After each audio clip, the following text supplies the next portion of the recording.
പൂരി ഉണ്ടാക്കുന്ന അഞ്ചുവിനെ കണ്ടോ?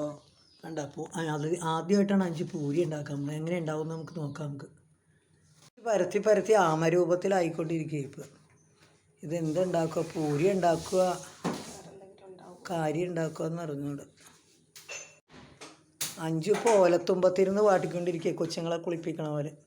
അതുപോലെ ഇപ്പോൾ അഞ്ചു കാണിക്കണം. ഇപ്പോൾ ഇരുന്നുകൊണ്ട് ഞാൻ അത് ഉരുട്ടി കൊടുത്തുകൊണ്ടിരിക്കുകയാണ്. അഞ്ചു ഉണ്ടാക്കും ഇപ്പം തന്നെ കേട്ടോ.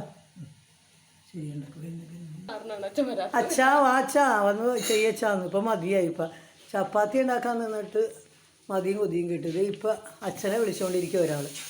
അച്ഛൻ വന്നുണ്ടാക്കി താച്ചാ.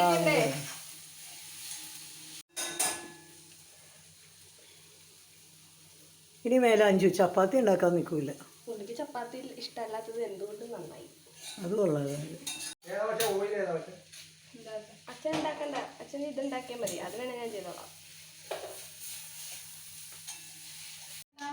ബാക്കി വേണേ ചപ്പാത്തി ഉണ്ടാക്കി വെക്കല്ലോ. ഇതാണ് പൂരിയുടെ ഇപ്പോഴത്തെ അവസ്ഥ. ഇപ്പോൾ സമയം 9 മണി. ഞാനും മൂത്ത മോള് മാറി. ഇപ്പം അഞ്ചും അച്ഛനും കൂടിയാണ് ഇപ്പോഴത്തെ ജോലി. രാവിലത്തെ പലഹാരത്തിൻ്റെ പണി ഇപ്പോഴാണ് ഞങ്ങൾ തുടങ്ങിയത്. അഞ്ചു എന്ന യുവതി പരീക്ഷ നടത്തി ഇതിൽ കിടന്ന് പരാക്രമം ചെയ്തുകൊണ്ടിരിക്കുകയും ഉരുളക്കിഴങ്ങ് എടുത്തു വെച്ചിട്ട്. അഞ്ചു എന്ന സ്ത്രീ ഒന്നിങ്ങോട്ട് നോക്കിയേ.